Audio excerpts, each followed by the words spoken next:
Oi, meu nome é Camila e hoje eu vou falar sobre os refugiados no mundo contemporâneo.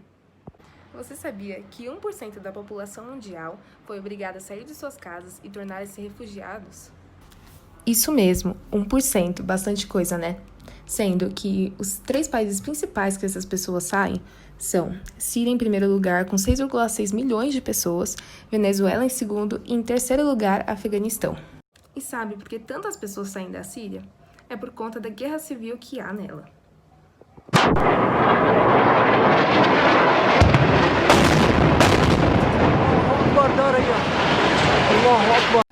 Então, qual o motivo dessa guerra na Síria?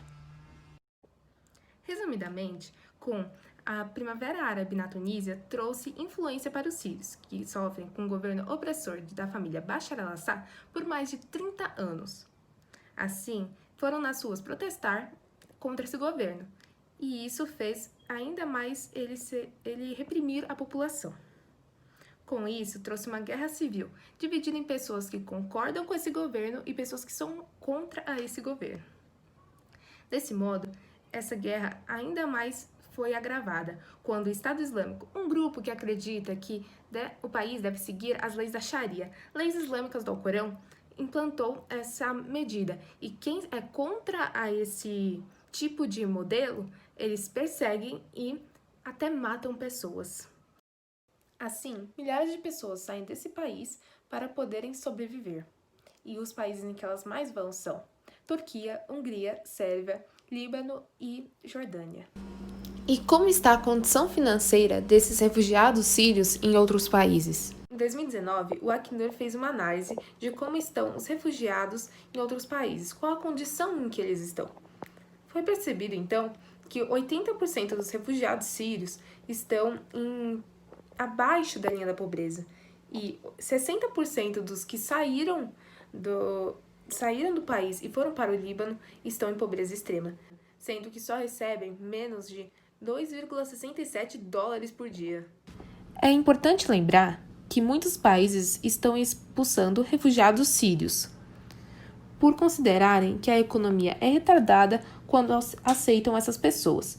Principalmente isso está ocorrendo no Líbano e na Turquia. Segundo Ankara, 337 mil aproximadamente de pessoas refugiadas na Turquia voltaram ao seu país de forma não forçada, embora muitas ONGs questionam isso, dizendo que o caráter voluntário não é real e que, na verdade, é por conta de medidas que esses governos estão fazendo para prejudicar essas pessoas. Além disso, o segundo país com maior número de refugiados é a Venezuela. E você sabe o motivo disso? O governo ditador de Nicolás Maduro trouxe várias críticas ao longo dos anos por não conseguir sustentar uma população em que está em uma constante crise econômica e política, em que o povo não tem dinheiro para se sustentar e então está sendo obrigado a sair do país e tornar-se um refugiado. É importante ressaltar que os países em que esses refugiados mais vão são Colômbia, Peru, Equador, Chile e Brasil. Entretanto, Bruxelas deu em 2019 120 milhões de euros para os refugiados. São 7 da manhã. Jonathan está cansado. Em 16 horas, percorreu mais de 800 quilômetros de ônibus da cidade natal, El Tigre, no norte da Venezuela, até Santa Helena de Uairén, última cidade em território venezuelano. De lá, são 20 minutos até Pacaraima, extremo norte de Roraima. O senhor veio porque o senhor quer morar no Brasil? Buscando mejor vida. Eu vim com uma família, ajuda a sacar os papéis a uma família. Com a família. Sim, toda minha família. São quantos aqui? 9. Primo, abuelo, todo isso. Só pura família. Milhares de venezuelanos como Jonathan só enxergam um horizonte fora de sua terra. Embora esses refugiados tenham um lugar para ficar, eles ainda têm o problema da documentação, que faz eles serem vulneráveis a tráficos, violências e muitas outras situações. Agora eu vou falar um pouco sobre o terceiro país com maior número de pessoas saindo dele, que é o Afeganistão. A Guerra do Afeganistão começou há 40 anos atrás, mas era voltada a uma ideologia mais socialista e capitalista, com o RSS e Estados Unidos. Mas essa guerra chegou ao fim e deu início a uma nova guerra em 2001, quando houve a destruição das Torres Gêmeas e a busca por capturar Osama Bin Laden. Após ele ser capturado, ainda estava uma guerra entre Estados Unidos e Al-Qaeda, o grupo terrorista. Então, embora a guerra fosse para terminar em 2004 com um acordo, esse conflito ainda existe e atinge milhares de civis. Onde esses refugiados mais vão são para o Paquistão e para o Irã, onde tem 90% deles. Você já pensou como os refugiados estão sofrendo com a pandemia do coronavírus? Em campos de refugiados, há uma superlotação, em que muitos indivíduos estão nesses locais. Além disso, não possuem um bom saneamento básico, o que faz piorar a situação e aumentar os riscos de contaminação pelo coronavírus. Além disso, o Covid-19 chegou no maior campo de refugiados do mundo, que é em Bangladesh. Assim, o diretor do Save the Children, que é uma ONG, disse que só há 2.000 respiradores e não há leitos de UTI, sendo assim uma situação muito precária. Além dos campos de refugiados, eles estão sofrendo mais problemas, que são por conta do fechamento das fronteiras de outros países e também do aumento da xenofobia. É importante lembrar que quando os refugiados saem do seu país de origem e vão tentar a vida em outro país, eles sofrem xenofobia na maioria das vezes. Xenofobia é uma palavra que vem do grego e significa aversão ao estrangeiro.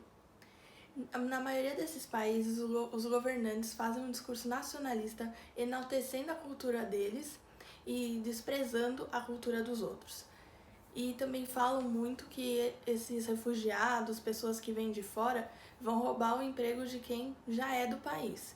Isso gera uma grande onda de violência porque as pessoas ficam com medo de perder esses empregos. E é importante lembrar também que as pessoas que são de origem árabe e têm a religião islâmica, elas também sofrem muito com a xenofobia, porque elas são comparadas com homens-bombas que podem fazer um atentado a qualquer momento. Então gera um medo na população, que fica olhando meio torto para essas pessoas. É importante também lembrar que a xenofobia e o racismo andam assim, muito perto, porque a xenofobia é ligada à cultura, é ligada à religião e à origem da pessoa. E o racismo tá ligado à cor de pele. Então, geralmente, os refugiados africanos que têm o tom de pele mais escuro, eles sofrem racismo e xenofobia ao mesmo tempo, que às vezes fica até inseparável, porque eles vieram de um lugar que a maioria é de cor de pele negra, e por isso eles sofrem racismo e também a xenofobia por causa da cultura que eles tinham no país antigo. A xenofobia trabalha muito com estereótipo, que demarca um grupo somente por uma característica e esquece que cada indivíduo é um indivíduo próprio. Então todo mundo que vê alguém de algum lugar, de alguma religião, vai lembrar sempre por aquele nome que marcou. Não vai pensar se é uma pessoa, não vai pensar em outra coisa, vai pensar só no nome demarcado, que é estereotipado na maioria das vezes. Os filmes que o nosso grupo escolheu foi First They Killed My Father, que significa Primeiro Mataram Meu Pai. A história trata da menininha Long com a sua família, que tiveram que deixar uma cidade do Camboja, que é o país onde eles moravam, porque o Khmer Vermelho tomou o poder e disseram para eles e para todo mundo da cidade que ocorreria um bombardeio por parte dos Estados Unidos. Eles deixaram tudo que eles tinham e no meio da história eles foram parando em vários campos de trabalho que eram do Khmer Vermelho e trabalhavam em plantações, tinham pouca comida, trabalhavam muito e as condições deles eram muito precárias. Mais à frente eles mataram o pai da Long e ela foi parar num outro campo de trabalho que ela servia como criança soldado. E depois, mais ainda, quando ocorreu um bombardeio nesse campo de criança-soldado, todos os irmãos se reencontraram no acampamento da Cruz Vermelha no Vietnã, que é o país vizinho do Camboja. E a história termina com os irmãos se reencontrando.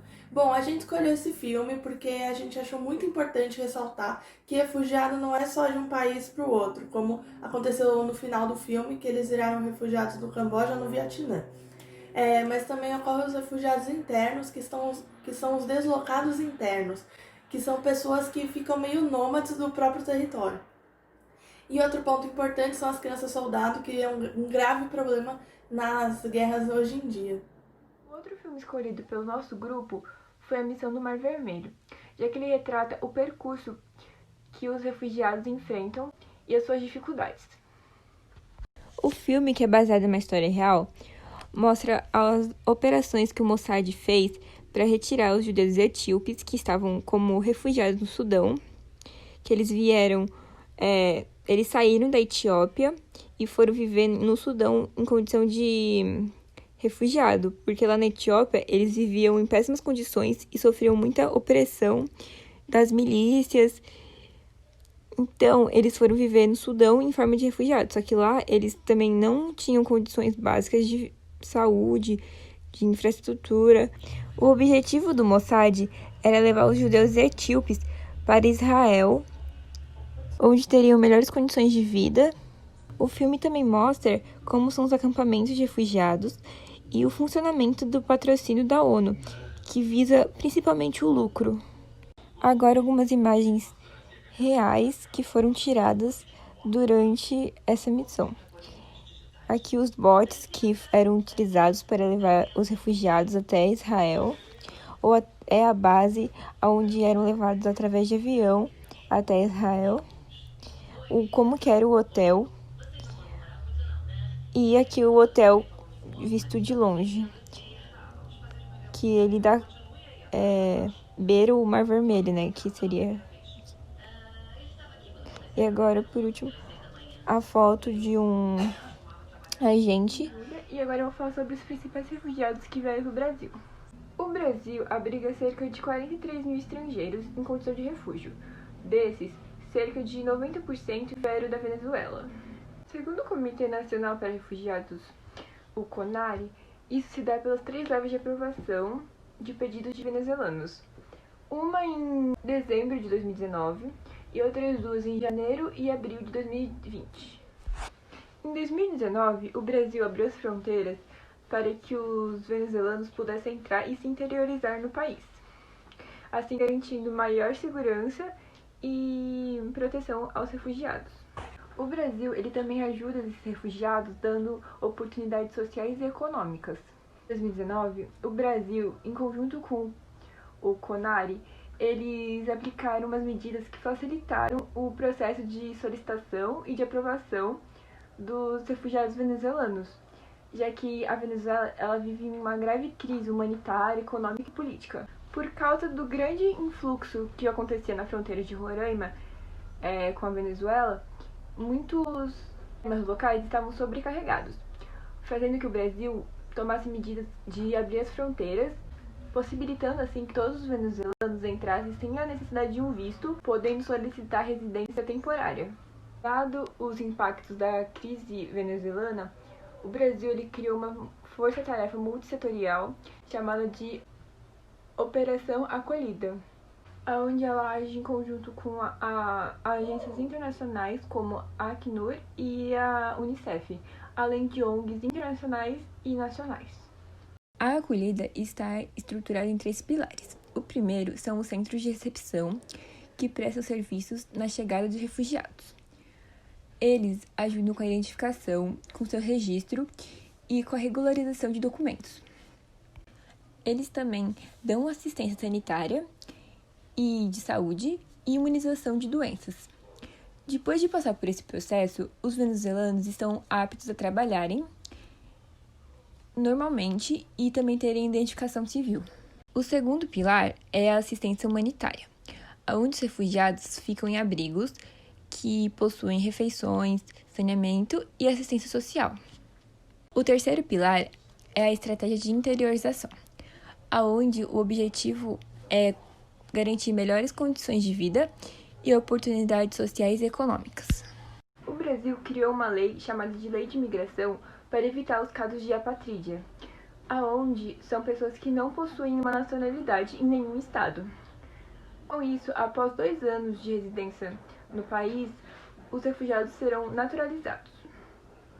Comparando os dados de 2017 com os dados de 2019, foi notório um grande aumento, Porém, com a nova crise da Covid-19, esses dados devem diminuir, já que as fronteiras estão sendo fechadas por causa da pandemia. Quando os refugiados chegam aqui no Brasil, é importante que eles busquem o Comitê Nacional para os Refugiados, o CONARE, para participarem de uma votação que é feita em grupo sempre, em bloco, não individualmente mais, para eles verem se vão ter a estadia aqui no Brasil ou não, estadia temporária. Antigamente, esse processo, que era feito individualmente, demorava até 2 anos, agilizando totalmente a estadia deles aqui, e o que fez eles terem uma preferência também para o Brasil, porque eles conseguiam entrar mais facilmente. Quando eles ganham a permissão para ficar aqui no país, eles têm que tirar a cédula de identidade para o estrangeiro refugiado, para eles terem um documento nacional que facilite a estadia deles aqui.